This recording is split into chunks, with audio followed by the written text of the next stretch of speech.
తెలంగాణ రాష్ట్ర తెలంగాణ రాష్ట్ర ముఖ్య అంశాలకి స్వాగతం మిత్రులారా. మన తెలంగాణ రాష్ట్రంలోని కొన్ని ముఖ్య అంశాల గురించి మనం చర్చించుకున్నట్లయితే, మరి ముగిసిన తెలంగాణ క్యాబినెట్ రైతులకు రేవంత్ రెడ్డి శుభవార్త. ముఖ్యమంత్రి రేవంత్ రెడ్డి అధ్యక్షత సచివాలయం వేదికగా జరిగినటువంటి తెలంగాణ క్యాబినెట్ భేటీ ముగిసింది.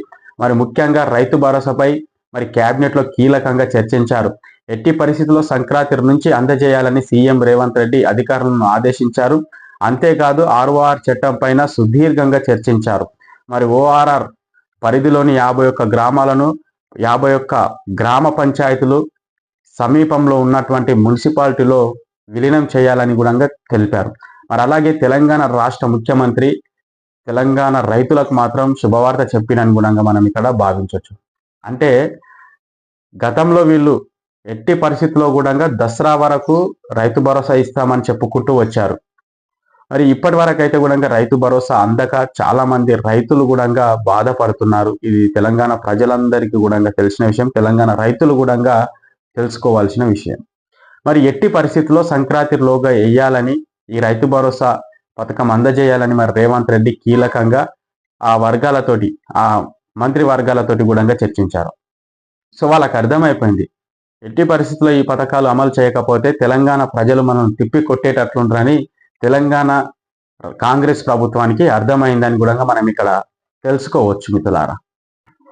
అలాగే రాష్ట్రం అప్పుల పెండింగ్ బిల్లులపై శాసనసభలోని మంగళవారం ఆర్థిక శాఖ మంత్రి డిప్యూటీ సీఎం బట్టి విక్రమార్క గారు మరి బారస సభ్యులు హరీష్ రావు మధ్య వాడివేడి చర్చ కొనసాగింది. మరి సవాళ్లతో ప్రతి సవాళ్లతో శాసనసభ మరి దద్దరిల్లింది. రాష్ట్రంలో మరి ఏఎఫ్ఆర్బిఎం దాని కింద రాని రుణాల స్థితిపై మరి బారస సభ్యులు అడిగిన ప్రశ్నపై అధికార ప్రతిపక్షాల మధ్య వాదోపవాదాలు చోటు చేసుకున్నాయి. మరి ప్రతిపక్షంలో ఉన్నటువంటి నాయకులు మరి వాళ్ళు అడిగిన ప్రశ్నలకు సమాధానం ఇవ్వలేక వాళ్ళు ఎక్కడిదక్కడ గప్చుప్గా అయిపోయారు. అంటే ప్రతిపక్షంలో ఉన్న నాయకులే ఎక్కువ ప్రశ్న వేసే అవకాశం ఉంటుంది, ఏ రాష్ట్రంలో అయినా ఏ దేశంలో అయినా. ఎందుకంటే ప్రజల పక్షాన ఉన్న నాయకులే బరాబర్ ప్రజల సమస్యను తీసుకుపోతారు. కాబట్టి మరి గతంలో ఉన్నటువంటి 10 ఏళ్ళు పాలించినటువంటి బీఆర్ఎస్ ప్రభుత్వం ఇప్పుడు తెలంగాణ రాష్ట్రంలో ప్రతిపక్షంలో ఉంది. మరి వీళ్ళు వేసిన సమాధానానికి, వీళ్ళు అడిగిన క్వశ్చన్కు వాళ్ళు అయితే సమాధానం ఇవ్వాలి కదా. కాంగ్రెస్ పార్టీ అధికారంలో ఉన్న నాయకులు మరి ఆర్థిక శాఖ మంత్రి మధ్యన మరి హరీష్ రావు గారి మధ్యన మరి వాదోపవాదాలు అయితే జరిగినాయని కూడా ఇక్కడ మనకు పేపర్ పక్కన వచ్చింది. మిత్రులారా ఒకసారి ఆలోచించండి, ఏదైతే ఈ శాసనసభ సమావేశంలో మరియు అధికారంలో ఉన్న పార్టీకి అనుకూలంగా ఉంటేనే మాత్రం వాళ్ళు చర్చించడానికి సిద్ధమవుతున్నారు. ఏదైతే మరి ప్రతిపక్షం ఉంటుంది కదా, ప్రతిపక్షం ఎప్పుడు కూడా అపోజిటే ఉంటుంది. కాబట్టి వీళ్ళు నిజమైనటువంటి ఒక ఎవిడెన్స్ తోటి ఒకవేళ వీళ్ళు చర్చిస్తే వీళ్ళకు ఛాన్స్ ఇవ్వకుండా అధికార పార్టీ నాయకులు చూస్తున్నారు. మరి ప్రతిపక్షం కూడా ఛాన్స్ ఇస్తే ప్రజల సమస్యలు ఇంకా ప్రజల్లోకి వస్తాయి కదా. దీని గురించి రాష్ట్ర ప్రభుత్వానికి తెలియదా? మరి శాసనసభ నిర్వహించేటువంటి అధ్యక్షతన స్పీకర్ గారికి తెలియదా? ఒకసారి మీరే ఆలోచించండి. ప్రతిపక్షం పోరాడుతుంది. వాస్తవానికి హరీష్ రావు కాంగ్రెస్ ప్రభుత్వానికి ఒక ఎముడుగా ఉన్నాడు, ఇప్పుడు ఒక ఎముడుగా మారి కొట్లాడుతున్నాడు. అలాగే విద్యాశాఖ సమస్యలపై ఆందోళన. విద్యాశాఖకు మంత్రిని నియమించాలి, మరి రాష్ట్ర బడ్జెట్లో 30% నిధులు కేటాయించాలని, మరి పెండింగ్ లో ఉన్న సమస్యలను పరిష్కరించాలనే డిమాండ్తో పీడీఎస్యు నాయకులు మంగళవారం అసెంబ్లీ ముట్టడి యత్నం చేశారు. మరి హైదరాబాద్ లోని ఏఆర్ పెట్రోల్ బంక్ వైపు నుంచి మరి యూనియన్ రాష్ట్ర అధ్యక్షులు మరి పెద్దింటి రామకృష్ణ, ప్రధాన కార్యదర్శులు అయినటువంటి మరి ఆజాద్ ఆటో అసెంబ్లీ ఎదుట దిగి మరి ప్లకార్డ్స్ పట్టుకొని వాళ్ళు కూడా తెలంగాణ రాష్ట్రంలోని విద్యాశాఖకు న్యాయం జరగాలని కూడా వాళ్ళు మరి అసెంబ్లీ ముట్టడించడానికి ప్రయత్నించారు. వాస్తవానికి తెలంగాణ రాష్ట్రంలోని విద్యాశాఖ పూర్తిగా భ్రష్టు పట్టింది. అధికారంలోకి వచ్చి సంవత్సరం అయినా కూడా ఇప్పటి వరకు ఒక విద్యాశాఖ మంత్రి లేడు. ఎందుకని లేడు? వీళ్ళు ఎందుకని ఇట్లాంటి పాలన చేస్తున్నారు? అన్ని మంత్రి పదవులు మొత్తం సీఎం కింద పెట్టుకొని పాలిస్తున్నాడండి. ఒక హోంశాఖ లేడు, హోంశాఖ లేక తెలంగాణ రాష్ట్రంలో రక్షణ కరువైంది. వాస్తవానికి రక్షణ కరువైంది. ఇప్పటికే తెలంగాణ ప్రజలందరూ కూడా తెలిసిపోయింది. మరి ఎన్ని గొడవలైనా విద్యార్థులకు ఎంతో గోసలు వచ్చిపోయాయి. విద్యాశాఖ లేక అసలు విద్యాశాఖ మొత్తం భ్రష్టు పట్టిపోయింది తెలంగాణ రాష్ట్రంలో. ఇప్పటి కూడా ఈ విద్యాశాఖ మీద ఈ కాంగ్రెస్ ప్రభుత్వానికి సోయి లేదు. మనం ఇక్కడ ఎందుకు అంటున్నామంటే, ఒక విద్యాశాఖను కేటాయిస్తే తన బాధ్యత తను కొనసాగిస్తాడు. మరి విద్యాశాఖని ఎందుకోసమని వీళ్ళు కేటాయిస్తలేరు? ఈ తెలంగాణ ప్రజలు కూడా ఆలోచించాలి. తెలంగాణ ప్రజలు కూడా తిరగబడాలి మిత్రులారా. ఎందుకంటే మనకు ఒక నాయకుడు ఉంటేనే మనం ఆ నాయకునికి చెప్పుకోవడానికి మనకు అవకాశం ఉంటుంది. మరి ఇప్పుడు ప్రతిదీ మనం ముఖ్యమంత్రికి చెప్పాలంటే ముఖ్యమంత్రి గారు బిజీ షెడ్యూల్ ఉంటాయి. ఆయన అక్కడ ఇక్కడ ఢిల్లీ వెళ్తుంటాడు, ఎక్కడెక్కడనో వెళ్తుంటారు. కాబట్టి మనం చెప్పుకోవడానికి ఉండదు. మనం వేరే లోకల్ నాయకులతానికి వెళ్తే లోకల్ నాయకులు పట్టించుకోరు అసలు. ఎందుకంటే వాళ్ళు కూడా ముఖ్యమంత్రి మీద డిపెండ్ అయి ఉంటారు. కాబట్టి తొందరలోనే వాస్తవానికి ఫీడిఎస్ వాళ్ళకు నేను సెల్యూట్ చేస్తున్నాను. నిజంగా వాళ్ళ పోరాటం చాలా గొప్పది. విద్యాశాఖకు 30% బడ్జెట్లోని 30% కేటాయించాలి. వాస్తవానికి కేటాయించాలి. ఈ ఉద్దర పంచాదులు పెట్టుకొని ఇవన్నీ ఏంది బై అర్థం కాదు. కానీ నిజానికి విద్యాశాఖకు వైద్య శాఖకు మరి వీళ్ళు పూర్తిగా నిధులు కేటాయిస్తే చాలా బాగుంటుంది. కానీ వాటిని కేవలం వాళ్ళు కొంచెం రాజకీయ కోణంతో కుట్రపూరితంగా వాళ్ళు ఇచ్చిన హామీలను నెరవేర్చుకోవడానికి మాత్రమే వీళ్ళు ఆలోచిస్తారు తప్ప మరి తెలంగాణ రాష్ట్ర పేద ప్రజల గురించి, పేద విద్యార్థుల గురించి వీళ్ళకు కనీసం సోయి కూడా లేదు. ఇప్పటి వరకైనా ఇప్పుడైనా సరే కళ్ళు తెరుచుకొని ఒక విద్యాశాఖ మంత్రిని తెలంగాణ రాష్ట్రానికి ఇమీడియట్లీ ఒక విద్యాశాఖ మంత్రిని నియమించాలని కూడా మేము కోరుకుంటున్నాం. అలాగే వికారాబాద్ జిల్లా లగచెరలోని జరిగిన ఘటనలో రైతులకు బేడీలు వేయడం మరి దురదృష్టమని శాసనసభలోని మరి లాబీలోని భారత శాసనసభ్యులు మంగళవారం పెద్ద ఎత్తున నిరసనలు తెలిపారు. మరి రైతులను అరెస్టు చేయడం, మరి రైతుల చేతికి బేడీలు వేసిన విషయంలో కాంగ్రెస్ ప్రభుత్వం వైఖరిని నిరాశిస్తూ మరి నల్ల చొక్కలు ధరించి సభకు వచ్చిన భారత ఎమ్మెల్యేలు వినూత్న రీతిలోనే మరి చేతులకు బేడీలు ధరించారని, మరి ఇదేమి రాజ్యం, లాఠీ రాజ్యం, లూటీ రాజ్యం, రైతులకు బేడీలు వేశారంటూ సిగ్గు అంటూ నినాదాలు కూడా శాసనసభలోని వీళ్ళు వినిపించారు. వాస్తవానికి తెలంగాణ రాష్ట్రంలోని లగచెర్లలోని జరిగినటువంటి ఘటన తెలంగాణ రాష్ట్ర వ్యాప్తంగా కూడా ప్రజలకు తెలిసిపోయింది. మరి దానికి విరుద్ధంగా వీళ్ళు అంటే మొన్న జరిగినటువంటి శాసనసభలోని అసెంబ్లీ సమావేశంలో మరి అక్కడ వీళ్ళకు రైతుల అంటే లగచెర్ల రైతుల గురించి మాట్లాడడానికి వీళ్ళను అవకాశం ఇవ్వకపోతే వీళ్ళు నిన్న ఏం చేశారంటే నల్ల చొక్కలు వేసుకొని మరి శాసనసభకి వెళ్ళారంట. మరి అక్కడ స్పీకర్ గారి కూడా ఒక వినతి పత్రం ఇచ్చారు. ఎందుకంటే రైతులకు బేడీలు వేయడం ఇది చాలా దురదృష్టకరమని కాంగ్రెస్ పార్టీని ఖండిస్తూ మరి కాంగ్రెస్ పార్టీ మరి మొండి వైఖరిని వెనక్కి తీసుకోవాలని కూడా హరీష్ రావు గారు కానీ మరి భారత ఎమ్మెల్యేలు కూడా శాసనసభలో పెద్ద గందరగోళం అయితే సృష్టించారని కూడా చెప్పవచ్చు. వాస్తవానికి తెలంగాణ రాష్ట్రంలోని కాంగ్రెస్ పార్టీకి ఎముడుగా మారినటువంటి హరీష్ రావు. అలాగే చర్చలో పాల్గొనకుండా లగచెర్లను చూపుతున్నారు. భాజపా భారత చీకటి ఒప్పందం కుదిరినట్లు తెలుస్తుంది. మరి బిల్లుపై చర్చలో పాల్గొనే ధైర్యం లేక లగచెర్ల ఘటనను సాకుగా చూపుతున్నారని, స్పోర్ట్స్ యూనివర్సిటీ బిల్లు పెడితే మరి మద్దతు తెలపకుండా మరి అడ్డుకుంటున్నారు. విపక్ష సభ్యులు స్పీకర్ మరి పోడియం దగ్గరకు చొచ్చుకుపోవడానికి మరి వాళ్ళు ఎందుకు చొచ్చుకుపోయారని తీవ్రంగా మేము ఖండిస్తున్నాం. పర్యాటక రంగంపై బిల్లు పెడితే చర్చలో పాల్గొనలేదు. మరి లగచెర్లలో దాడి చేసిన వ్యక్తులపైయే మేము కేసులు పెట్టాం, రైతులపైన మేము కేసులు పెట్టలేదు. ఏడాది కాలంలో రాష్ట్రంలో ఏదో జరిగిందని నల్ల దుస్తులు వేసుకొని అసెంబ్లీకి వచ్చారు.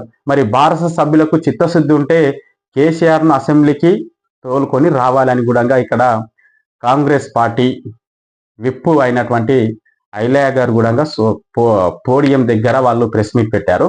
వాస్తవానికి ఇక్కడ ఏమంటున్నారంటే మిత్రులారా, లగచెర్లలోని వీళ్ళు ఇప్పుడు ఆ ప్రతిపక్ష పార్టీ లగచెర్ల ఘటనను సాకుగా చూపిస్తున్నారని అంటున్నారు.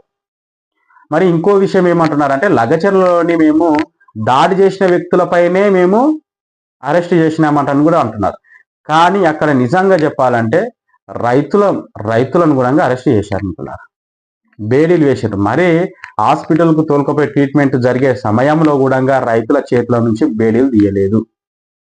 అంటే దాడి చేయడానికి వేరే రాష్ట్రాల నుంచి వచ్చిందా, లేకపోతే వేరే కిరాయి గుండెలు వచ్చి ధర్నా వాళ్ళపైన దాడి చేసిండ్రా?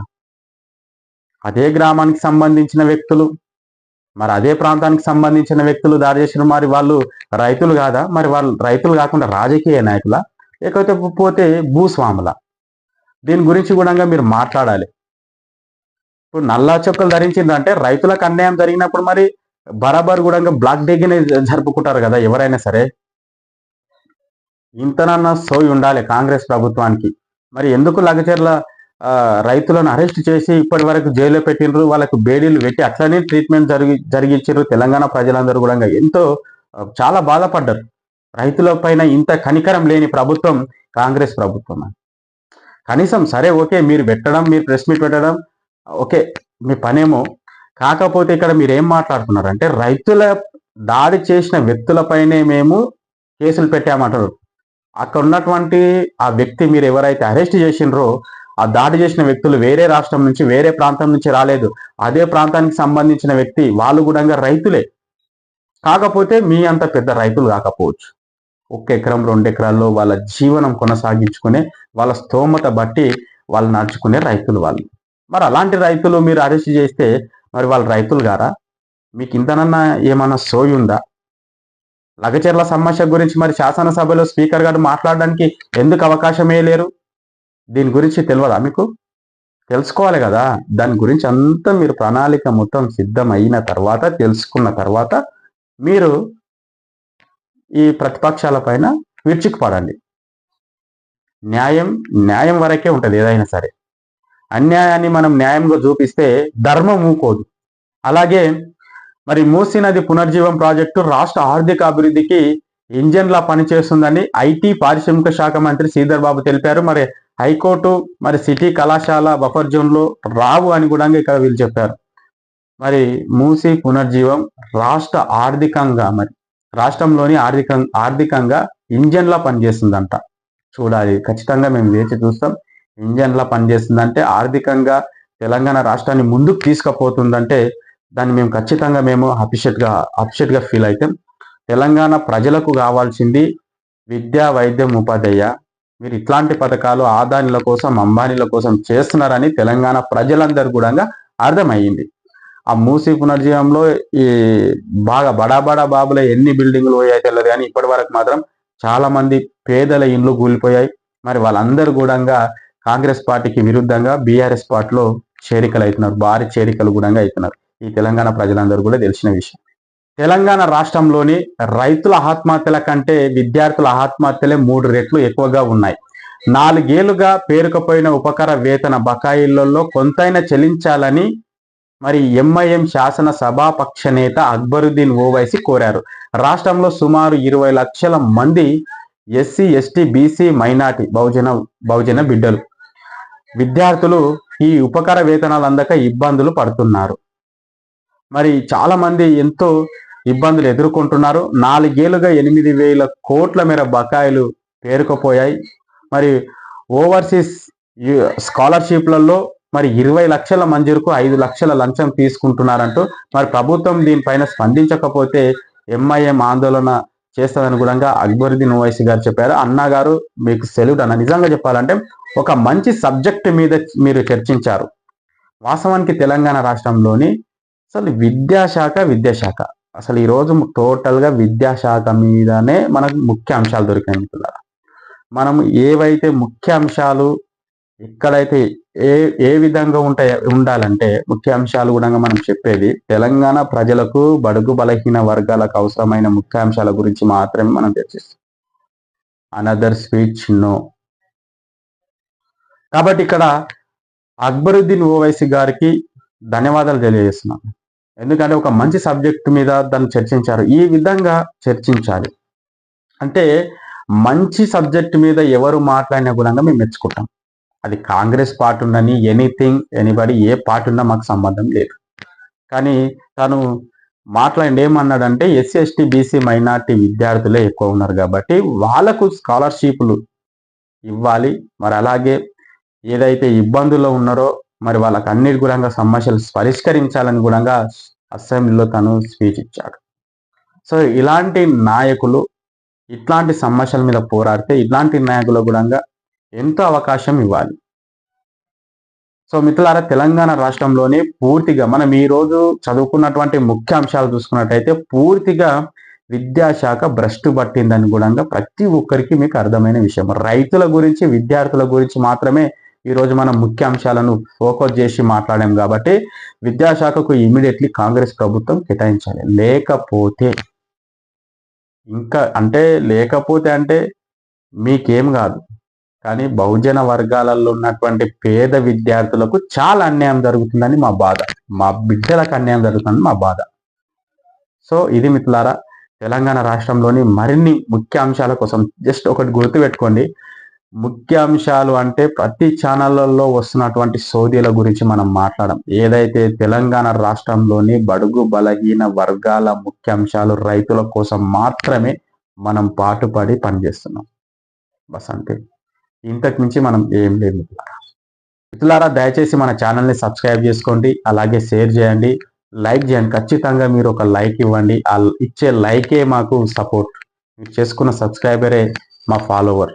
కాబట్టి ఖచ్చితంగా మీరు మాలాంటి వ్యక్తులకు సపోర్ట్ చేయాలని మేము మనస్ఫూర్తిగా కోరుకుంటున్నాం. దయచేసి ఈ వీడియో పూర్తిగా మీరు ప్రతి వీడియోలు కూడా చూడండి. ప్రతిరోజు కూడా ఒక బహుజన కాన్సెప్ట్ తోటి బహుజనవాదం అంటే ఒకటి గుర్తుపెట్టుకోండి మిత్రులారా, ఎస్సీ, ఎస్టీ, బీసీ, మైనార్టీ, అగ్రకులాల్లో ఉన్నటువంటి పేదలు వీళ్ళందరి కోసం కూడా ఈ ప్రజల కోసం మాత్రమే నేను పోరాడడానికి నేను సిద్ధమయ్యాను. కాబట్టి ఖచ్చితంగా మీరు నాకు సపోర్ట్ చేయాలి మిత్రులారా.